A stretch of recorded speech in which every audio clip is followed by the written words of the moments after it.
Hello दोस्तों, क्या हाल चाल। मैं विपुल राम शर्मा एक बार फिर से आप लोगों का स्वागत करता हूं आपके प्यारे से परिवार द नेशनल यूथ एकेडमी में।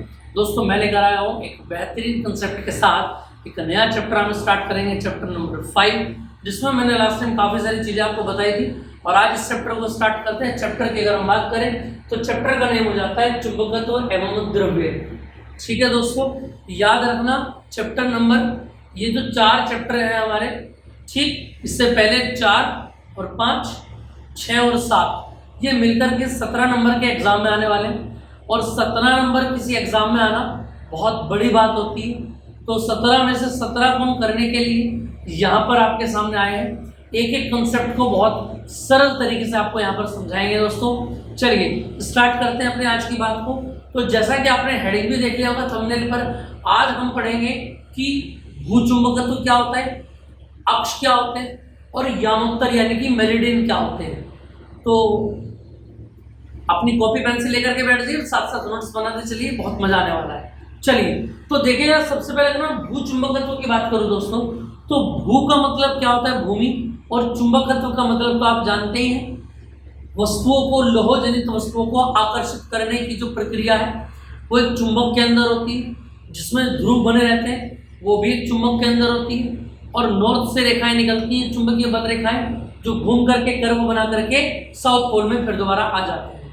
ये चुंबक के बारे में प्रॉपर्टीज पढ़ चुके हैं, है ना। चलिए अब आगे की बात को देखते हैं। तो भूचुंबकत्व यानी भू, पृथ्वी के अंदर जो चुंबकत्व के गुण हैं, जिनके माध्यम से पृथ्वी एक चुंबक की तरह काम करती है, वो भूचुंबकत्व कहलाता है। देखिए जरा स्क्रीन पर अगर मैं बात करूं दोस्तों, यहाँ पर आपको पीडीएफ से थोड़ा क्लियर हो जाएगा। और देखें यार, क्योंकि इसमें लिखने का काम थोड़ा सा ज़्यादा है, इसलिए मैं यहाँ पर इसकी पीडीएफ लगवा दी है और आपको डायरेक्ट पीडीएफ ही मिल जाएगी। जो बच्चे नोट्स बना रहे हैं, नोट्स तो सभी बनाए लगभग, मैंने पहले भी बताया है, ठीक है।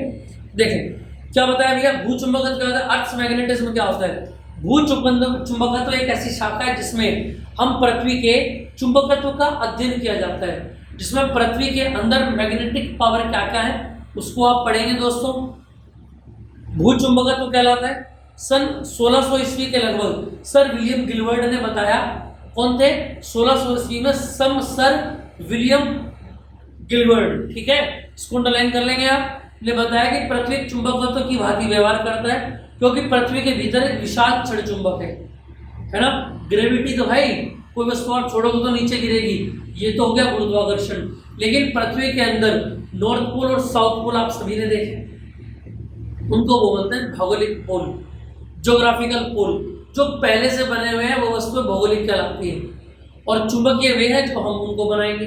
ठीक, देखें जरा, तो सबसे पहले अक्ष की बात कर लेते हैं। भौगोलिक अक्ष क्या होते हैं, ठीक, ज्योग्राफिकल एक्सिस। देखें स्क्रीन पर आपको दिखाई दे रहा होगा कि भौगोलिक उत्तरी ध्रुव और भौगोलिक दक्षिणी ध्रुव को मिलाने वाली रेखा भौगोलिक अक्ष कहलाती है, जिसको आप क्या बोलते हैं, जी बोलते हैं, ज्योग्राफिकल एक्सिस बोलते हैं। फिर बता रहा हूं आपको कि पृथ्वी का जो नॉर्थ पोल है और साउथ पोल है ना, उसको जोड़ने के लिए जो होता है वो सदैव क्या होता है, और ये काल्पनिक रेखा होती है। देखो स्क्रीन पर आपको एक डायग्राम दिखाई दे रहा होगा अर्थ का, जिसमें हम अर्थ के बारे में बात कर रहे हैं दोस्तों।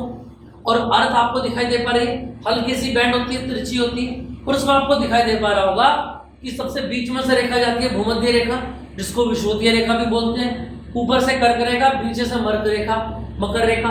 और अगर हम बात करें ईस्ट वेस्ट, राइट में क्या होता है, ईस्ट, लेफ्ट में कौन होता है, वेस्ट, और सबसे ऊपर होता है नॉर्थ, और सबसे नीचे होता है साउथ। इतनी बात क्लियर है।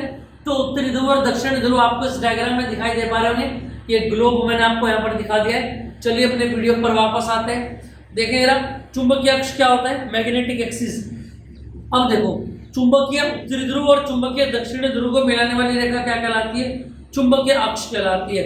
इसको बोलते हैं मैग्नेटिक एक्सिस। क्या बोलते हैं, मैग्नेटिक एक्सिस। चुंबक के उत्तरी और दक्षिणी ध्रुव को जो रेखा मिलाती है उसको चुंबकीय अक्ष बोलते हैं। और उसकी जो लंबवत रेखा जाएगी उसको चुंबकीय निरक्ष बोलेंगे। आपने पढ़ रखा है अक्षीय रेखा और निरक्षीय रेखा, जब ऐसे मिलेगा तो अक्षीय, और उसके ऊपर से जाएगा तो निरक्षीय। चलिए अब बात आ जाती है दोस्तों यामोत्तर की।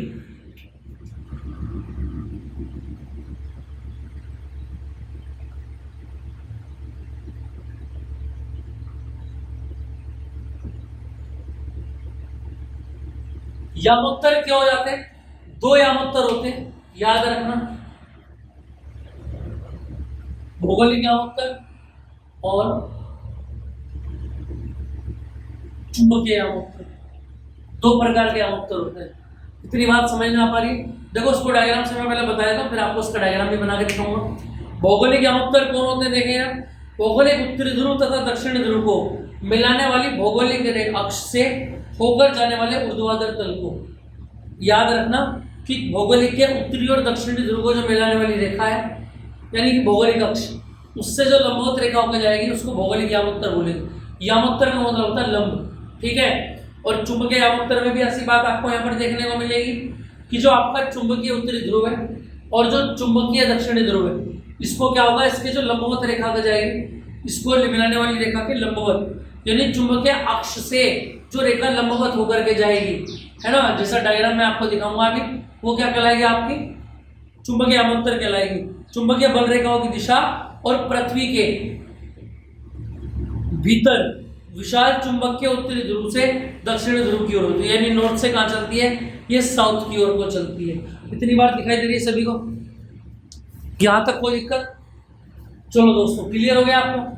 आप देखते हैं आगे नेक्स्ट बात, छोटी मगर मोटी बातें, है ना। चलिए, अब एक डायग्राम आपको दिखाई दे रहा होगा दोस्तों, बहुत बढ़िया सा, और इस डायग्राम में आप सीधा सीधा देख पा रहे होंगे कि ऊपर से नीचे जो रेखाएं आ रही है उनको आप क्या बोल पा रहे हैं यहाँ पर, जल्दी से बताएंगे। ज्योग्राफिकल नॉर्थ, जीएन का मतलब ज्योग्राफिक नॉर्थ पोल, भौगोलिक उत्तरी ध्रुव, ये जो ऊपर वाली रेखा है, भाई ऐसा ही तो होता है, भौगोलिक नॉर्थ और भौगोलिक साउथ। आ रही है बात समझ में कि नहीं आ रही? क्लियर? और अगर मैं इसके अंदर चुंबक को रख दूं, देखो भैया,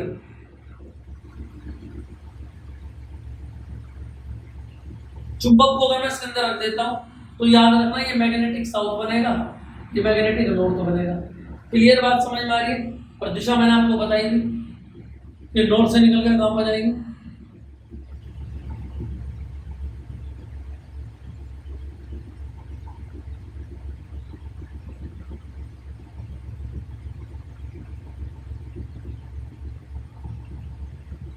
ये जा रही है साउथ टू नॉर्थ।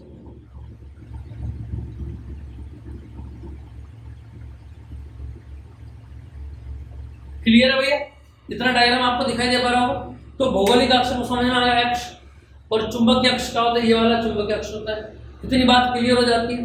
अब देखिए आगे कुछ नोट हम देख लेते हैं, छोटे छोटे पॉइंट कई बार फंस जाते हैं। ये सारे आपके अति लघु क्वेश्चन में आएंगे जब आप किसी मॉडल को रिवाइज करेंगे पेपर से कुछ टाइम पहले, तो आपको वहां मिलेंगे नोट में। चुंबकीय अक्ष तथा भौगोलिक अक्ष के बीच का कोण कितना होता है, 11.5 डिग्री। ये जो आपको दिखाई दे रहा है ये वाला 11.5 डिग्री,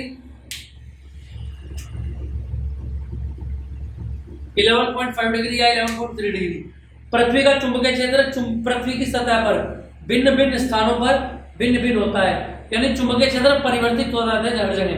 अब देखो बाद में मैंने कुछ डायग्राम आपको, ये 4 डायग्राम दिखाए, जिनमें सबसे पहले डायग्राम में क्या है, बोलो, ज्योग्राफिकल नॉर्थ, और ज्योग्राफिकल नॉर्थ और साउथ के परपेंडिकुलर ये एक्सिस दिखाई दे रहे हैं। ये एक्सिस कहलाते हैं यामोत्तर। क्या कहलाते हैं? यामोत्तर कहलाते हैं। क्लियर बात याद रहेगी? चलिए दोस्तों, डायग्राम आपको समझ में आ गया होगा, इतनी बात क्लियर है। अब देखिए आगे की बात को अगर हम स्टार्ट करें तो आज के टॉपिक में मैंने आपको बता दिया यामोत्तर क्या होते हैं। उम्मीद है बहुत अच्छे से आपको ये क्लास समझ में आई होगी।